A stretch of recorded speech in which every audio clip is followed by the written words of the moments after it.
Talk to God often. Even if you're not perfect, just talk to him every day.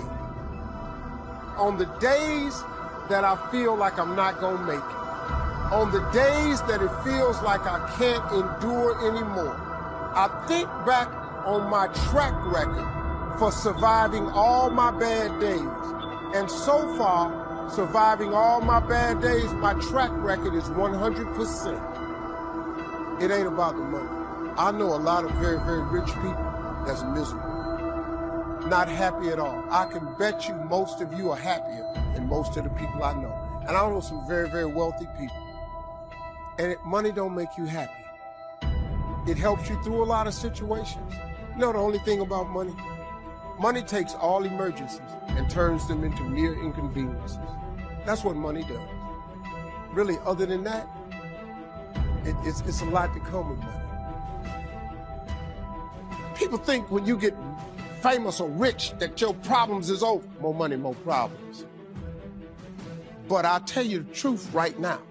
The problems I got right now, I take them.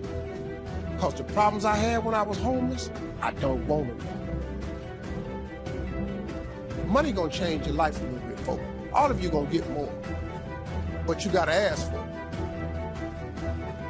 But if that's your desire to get more of it, you gotta ask God for it. If you wanna be happy and successful, you gotta ask God for it. Most people don't have the life of their dreams because you don't ask God for it. You have not because you ask not. If you up your ask, he will up his give. If you change what you ask God for, he immediately changes what he gives to you. You don't need an education to be successful. I flunked out of school. What God has for you, quit tying it in education. People kill me. I know people got 2 degrees finna go back to school and get another. If you got 2 of them that ain't working for you, why would you go get another one of them? I know people that's mastered and PhD'd up, ain't even working. You don't need that. I'm telling you, man, your whole success is tied in your relationship to God. You can simplify this by getting in touch with your Creator. That's your key, man. Everything you're going through is preparing you for what you ask God for. You just got to quit tripping while you're in the process, because the process is necessary. You may not see it now, but when he gets you on the other side of it, you're going to see exactly why it went that way. And you're going to be okay with it. But quit tripping during the process. Oh, Lord, why me? You ain't the only one. Oh, Lord, why me? You ain't the only one. Oh, Lord, why I lose my job? You ain't the only one unemployed. I want you to ponder these 4 questions. Here's the first one, and that's why. Why pay the price? Why work this hard? Why go this far? Why try to learn this much? Why try to do it all? Why try to see it all? Why try to have it all? Why do it? Why learn it? Why study? Why put yourself out? Why try to take on this much responsibility? Why develop yourself to the full? Why try to become all that you can possibly become? Why try to earn as much as you can earn, share as much as you can share, develop every skill you possibly can, see every human you possibly can, go to every class you possibly can, touch everybody you possibly can? Why do that much? Why go that far? Why share that much? Why give that much away? Why try to see everything? Why try to do everything? Why try to become everything? That's a good question, why? And you're the only one personally that can answer that question for yourself. You've got to have your own list of whys. Work on your list of whys. One of the big thrusts for success is to come up with a strong enough why. If the why is powerful, the how is easy. But if the why isn't strong, if your goals aren't powerful, if the vision isn't clear, the old prophet said, without a vision we die, without a vision we perish. Without a dream, we're nothing. I'm asking you to sit down with your family and develop a dream strategy. I'm asking you to make a list of what you want. What kind of health do you want? What kind of skills do you want? What kind of income do you want? What kind of gifts do you wish to bestow? What kind of power would you like to have? What kind of influence would you like to have? I'm asking you to go home and work on the why. Spend some time as you fly over the clouds and over the ocean back to where you came from. I'm asking you to have a vision by the time you've reached home of why you want this kind of income, why you want this kind of recognition and these kinds of skills. I'm asking you to develop your own list of why. Now, here's number 2. First question to ponder when you go home is why. Here's another good answer to why. It's the second question. Why not? Why not see how much you can earn? Why not see how much you can learn? Why not see how many skills you can develop? Why not see what kind of person you can become? Why not see what kind of influence you can have? Why not see how many people you can rescue from oblivion? Why not see how many people you can reach? I want you to establish some of your goals. I want you to give thoughtful consideration to your goals. And why not? If we've got good health for many, why not the rest? If it's happened for you, why not others? And why not you? I want you to take that personal. Why not? Why not? You've got to stay here till you go. I mean, what else are you going to do? Why not see how much you can do, how far you can go? Now, here's number 3. Why not you? I wish I could say that to each of you individually, but it would take a couple of lifetimes to sit down and talk with each of you individually. But I would rather do that. I'd love to spend a couple of days with each of you personally, pour out my heart, my soul, what's going on in my head, what's going on with me, see if we couldn't connect and find something valuable. But time doesn't permit for us to have those intimate conversations, get to know each other that well. So I've got to do it from up here. But I want you to take it personal. And my personal question to you is, why not you? You've got the brains. You can make decisions. You can study the plan. You can change your life. You can grow immensely in the next few years. You can make your dreams come true. You can build a financial wall around your family nothing can get through. You can become healthy. You can become powerful. Why not you? And now here's my last question. My very last question on the questions to ponder is, why not now?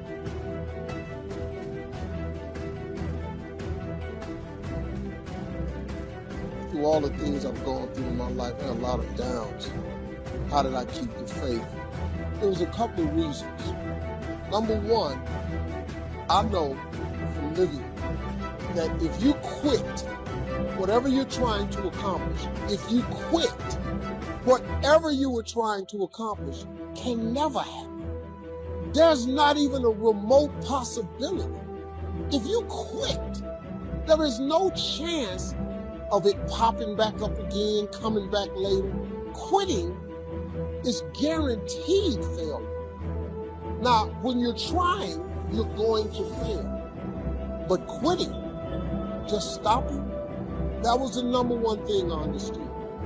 And then number 2, you have to make sure that your dreams, your aspirations and goals are so big that not accomplishing them is not an option.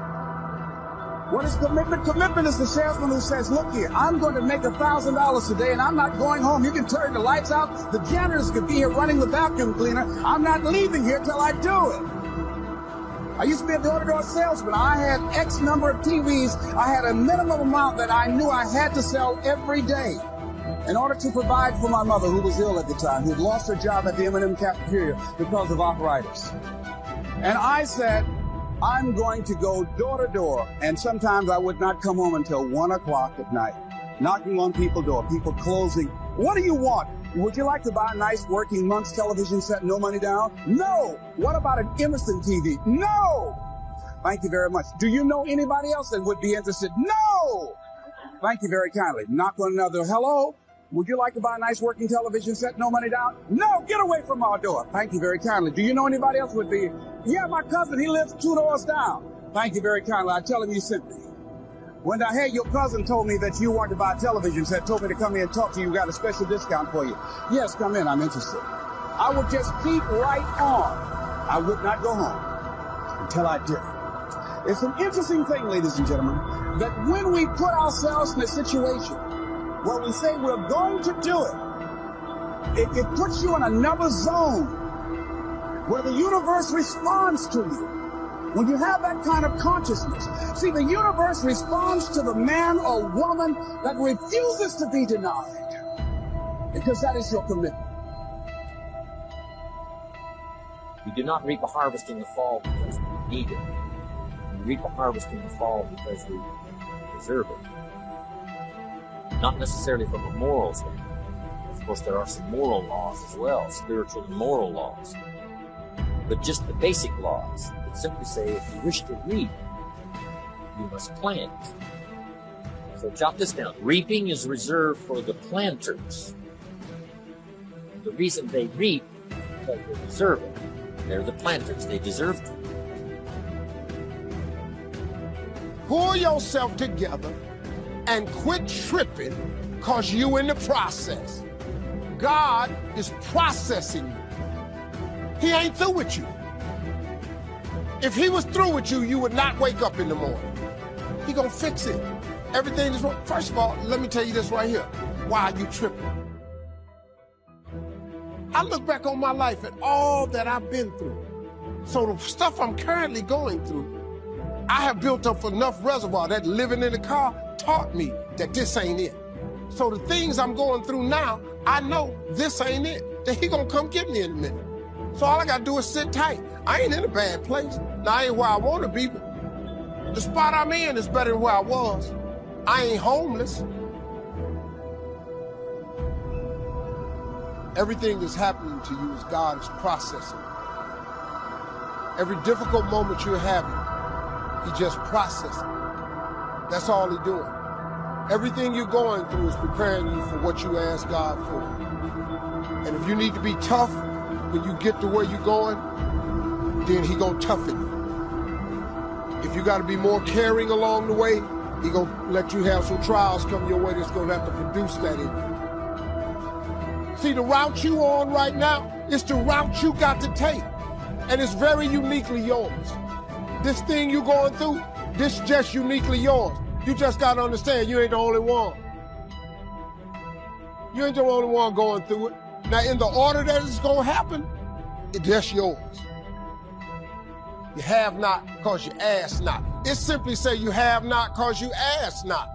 But you don't ask because you ain't got that together. When you ask God for something, quit tripping. He got it from him.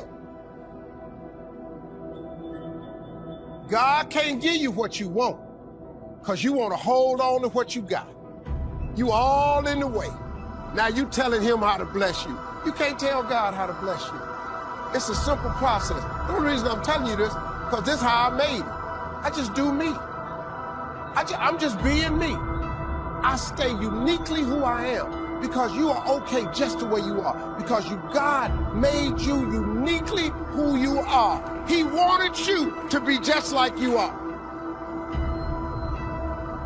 See, God made us very different. This God we got, God is amazing. He created you so individually. Do you know that it's close to 8 billion people on earth now? Do you know that it's almost 8 billion people on the earth? Do you know how many billions of people have died?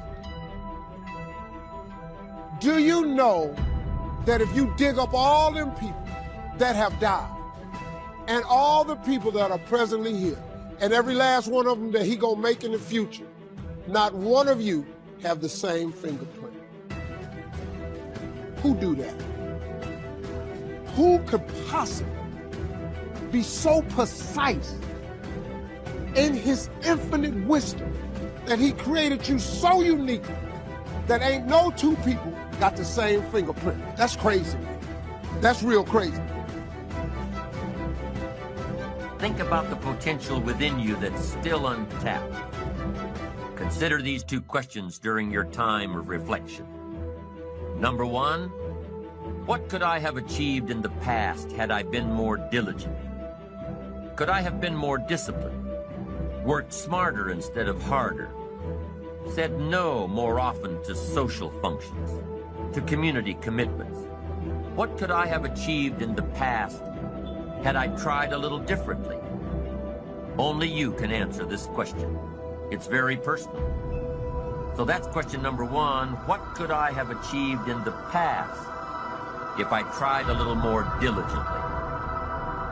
Now here's number two. How can I achieve more in the future? Well, if you take some quality time to thoughtfully answer question number one, you'll probably have a clue as to what's needed in the future. Do you need to work more diligently? Do you need to be more disciplined? Do you need to work smarter instead of harder? Do you need to say no more often? Do you need to manage your time better? That's one of the keys to reflection. You can put down on paper what worked for you in the past and figure out ways to translate this information into the future. You can design your better future if you can learn from your past.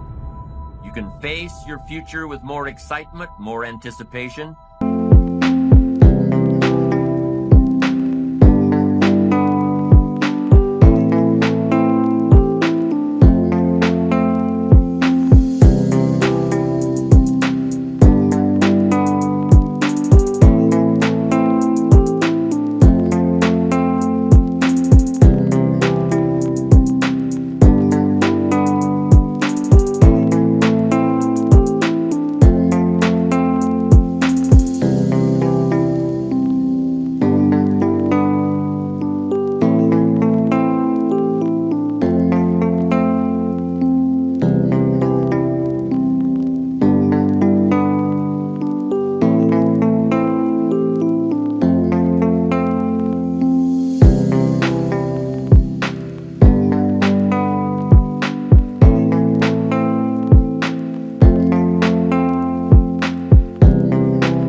When you design a future worth getting excited about, you can see your future and have it pull you.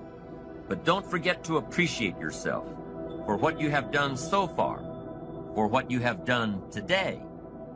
Know that your appreciation of yourself and your achievements will continue to fuel the fire of ambition. Self-appreciation is an integral part of success. You must develop a strong appreciation for your own style, your own methods, your own process. Take a self-appreciation inventory. Ask yourself a few questions. Start with number one. What have I achieved in the last 4 days, the last 2 weeks, the last 6 months, the last year, the last 10 years? What have I achieved during these time periods? Write it down.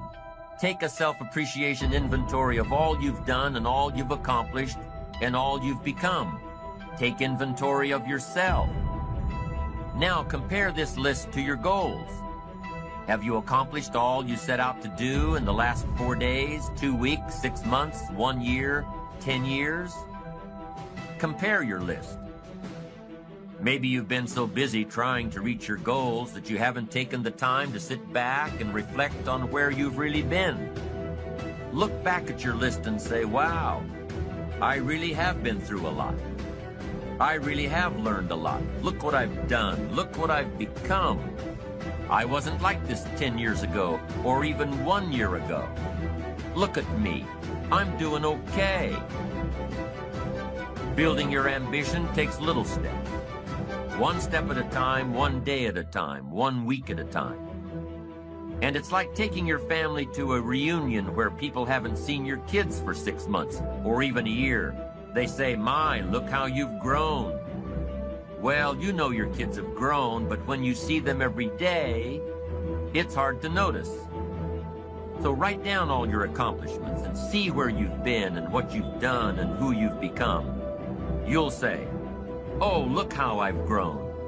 And that's step one in taking a self...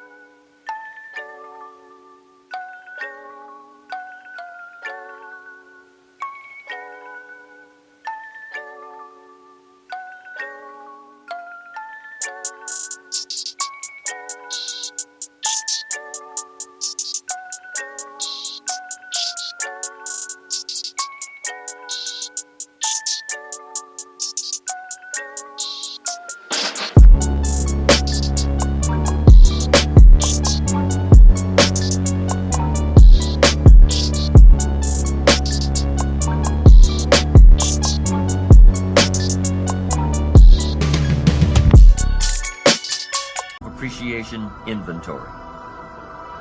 Now here's step two. What could I have achieved that I didn't? Be honest now, this is your inventory. Nobody else has to see it. What could you have achieved over the last week, the last month, the last quarter, the last year? What could you have achieved that you didn't? Would a game plan have made a difference? Would your direction have made a difference? Would greater preparation have made a difference? Would more discipline have made a difference? In how you changed your habits, changed your life? Would time management have made a difference? Major time over minor time? Ask yourself, what could I have achieved that I didn't? Now take this one step further with number 3. What do I want to achieve in the next 4 days, the next 2 weeks, the next 6 months, over the next year, over the next 10 years? What do I want to achieve? Well, all this falls in line with your goals. What you could achieve has to fall in line with what you want to achieve. What you could do has to line up with what you want to do.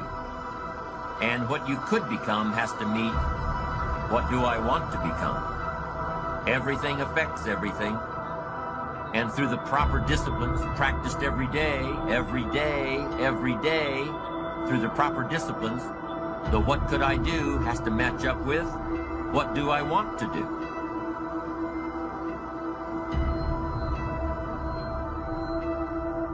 Michael Jordan said in one of his interviews, when they said, "You're unbelievable, you're the greatest basketball player of all times." And he says, "Well, you're just mentioning the successes." But he says, "For me to become the greatest basketball player, I missed 9,000 shots." Do one thing each day that scares you. And that's not the same as the 0 that you assume that you're starting with, right? Because to not make a decision also has a cost. And sometimes the cost of not making a decision is far worse than the cost of making a decision, even if the decision is risky. And I start thinking about my own life and how much time I had left to do the things that I would like to do. And at that time, I wasn't sure what my life purpose was, what my life's work was. When a door gets shut, all you gotta do is walk up the hall. It's more dope. And let me tell you about some of the other enemies we face, enemies on the inside. One of the enemies that you've got to destroy before it destroys you is indifference. What a tragic disease, drifting away from your ambition. How about, not just because a higher good would be obtained if I avoided it, but because a terrible catastrophe would be averted if I didn't. And so you want to get your fear behind you, right? You want to get it behind you where it's pushing you forward instead of in front of you where it's stopping you. We are just one little molecule that is added to the equation. But you are the ones that is making it big. So you got to say, okay, what's the price if I just stay doing this? What's the price? What I need really to get scared if I learn all this and I don't follow through. And then that fear will get you over your fear. It'll push you through. Turn fear on itself. I live by that. Like, I let myself sort of feel the pain and the difficulty of being not where I want to be in whatever that area is, whether it be my spirituality, my relationships, my money. I let myself feel that pain because, as you know, there's two motivators, right? There's the gaining of pleasure, right? Wanting to go get something, chasing the dream. But then there's the avoidance of pain. But you can't let doubt take over. Doubt the past and doubt the future and doubt each other and doubt the government and doubt the possibilities and doubt the opportunities. I just want to, for a moment, I want us to be okay talking about fear. Because when we talk about it, we can disseminate it, we can minimize it into the nothingness that it always was. But first we have to be willing to step into it.